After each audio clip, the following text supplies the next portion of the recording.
आज हम द्विघात समीकरण के बारे में समझेंगे, जिसे अंग्रेजी में क्वाड्रिक इक्वेशन कहा जाता है।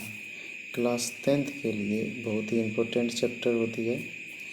द्विघात समीकरण समझने से पहले आज हम द्विघात बहुपद के बारे में जानेंगे कि द्विघात बहुपद का रूप क्या होती है। ax² + bx + c, जहाँ a is not equal to 0 के सभी रूप को द्विघात बहुपद समझा जाता है। द्विघात बहुपद में चर संख्याएं और अचर संख्याएं रहती हैं। तो चर संख्याएं उसे कहते हैं जिसका मान हमेशा बदलते रहती है। जैसे x की मान हमेशा बदलते रहती है, y की मान हमेशा बदलते रहती है, z की मान हमेशा बदलती रहती है, a की मान हमेशा बदलती रहती है। उसी तरह से p, इस तरह की संख्याओं का मान बदलती है। इसे कहते हैं चर संख्याएं। लेकिन अचर संख्याएं भी होती हैं जिसकी मान कभी बदलती नहीं है।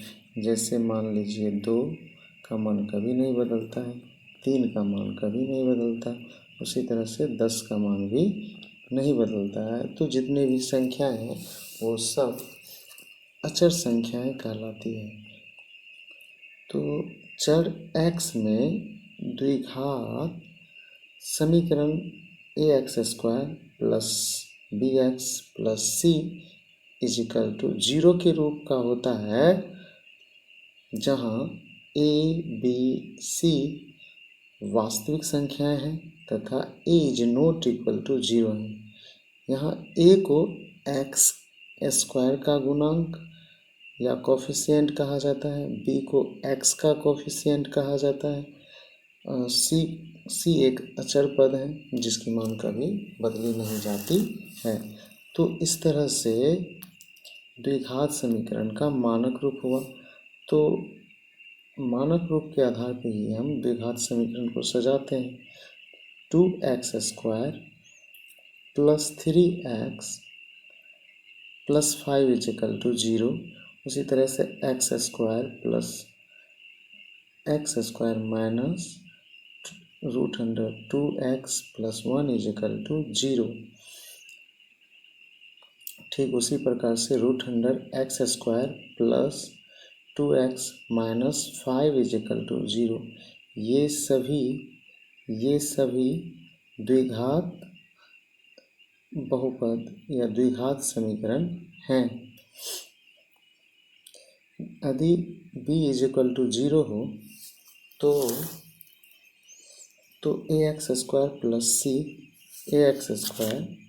c को भी बहुपद कहा जाता है। ये शुद्ध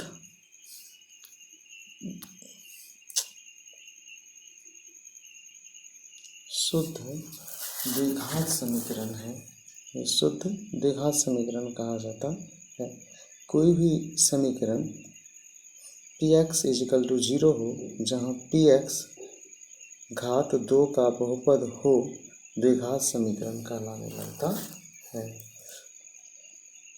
कहने का मतलब है ना कि अगर बहुपद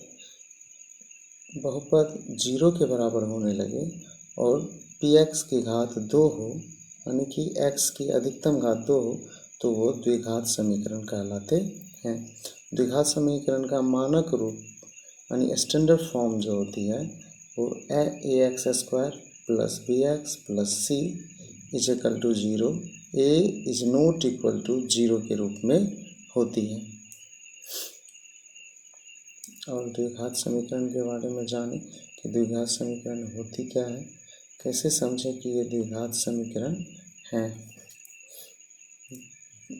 जैसे एग्जाम्पल के माध्यम से समझें तो जांच कीजिए कि क्या निम्न द्विघात समीकरण हैं। जैसे मान लीजिए x + 1 का whole square = 2 × x - 3।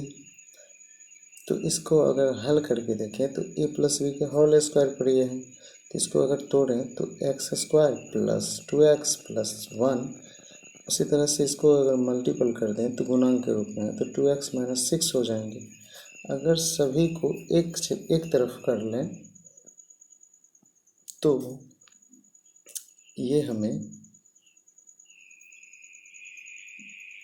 X square plus 1 + 6 के रूप में आ जाएंगे और ये 2x कैंसिल हो जाएंगे।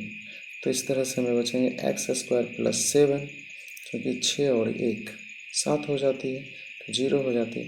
तो इस तरह से जो है ना ये x square plus c equal to 0 के रूप में है, जो शुद्ध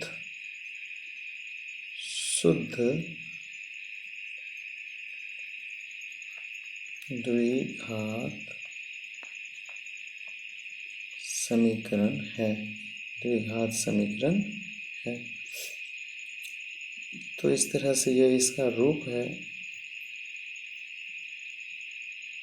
तो हम कह सकते हैं कि ये एक द्विघात समीकरण है। उसी तरह से दूसरे एग्जाम्पल में देखें, x जो है 2x + 3 का गुणांक है, तो इसको गुना करने पर 2x² + 3x आ जाते हैं इजिकल टू x² + 1 आ जाता है।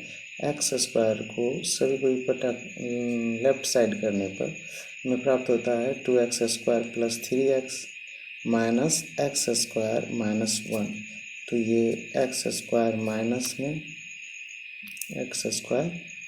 माइनस में और ये 2x² प्लस में है, तो ये घट के x² + 3x - 1 बच जाएंगे, जो 0 के बराबर होंगे। तो इस तरह से ये भी जो है ना ax² + bx + c = 0 के रूप में है, या 0 के रूप का समीकरण है, जहाँ a = 1, b = 3, c = -1 है। अतः ये भी एक द्विघात समीकरण है। तीसरा एग्जाम्पल अगर देखें तो x जो है x + 1 का गुणांक है, +8 = x + 2 और x - 2 है। तो अगर इसको हल करें तो x से गुना करना पड़ेगा, तो हो जाएगा x² + x + 8 यानी 8 = x² - 2x + 2x - 4 ये होते हैं। तो x और 2x कैंसिल हो जाएंगे, क्योंकि ये माइनस प्लस में है। तो ये करने पर फिर एक तरफ करने पर x² कैंसिल हो जाते हैं, तो बचते हैं x + 8 + 4। तो इसको करने पर x + 12 यानी 12 प्राप्त होता है, जो ax² + bx + c = 0 के रूप में नहीं है। तो इस तरह से हम कह सकते हैं कि ये द्विघात समीकरण नहीं है। तो द्विघात बहुपद ax² + bx + c के शून्यक और संगत द्विघात समीकरण ax² + bx + c = 0 के मूल एक ही होता है, और एक ही द्विघात बहुपद के अधिक से अधिक 2 शून्य हो सकते हैं। किसी भी द्विघात समीकरण को निम्न प्रकार से हम हल कर सकते हैं।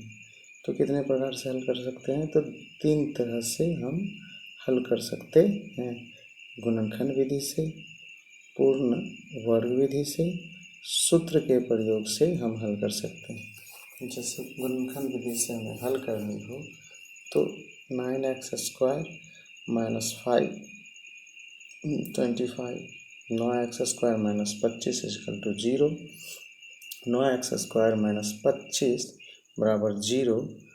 अगर इसको देखें तो ये 3x² - 5x का होल स्क्वायर है, तो ये x²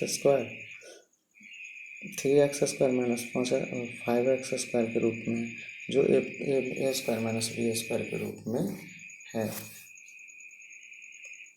इसको हल करने पर 3x + 5 × 3x - 5 के रूप में आती है। तो अगर हम इन गुणनखंडों को 0 के बराबर कर लें तो 3x + 5 = 0, x क्या हो जाएंगे 3x = -5, x = -5/3। फिर उसी तरह से 3x - 5 = 0, 3x = 5, x = 5/3 हो जाते हैं। तो इस प्रकार से -5/3 और 5/3 दिए गए शुद्ध द्विघात समीकरण 9x² - 25 के दो हल हैं।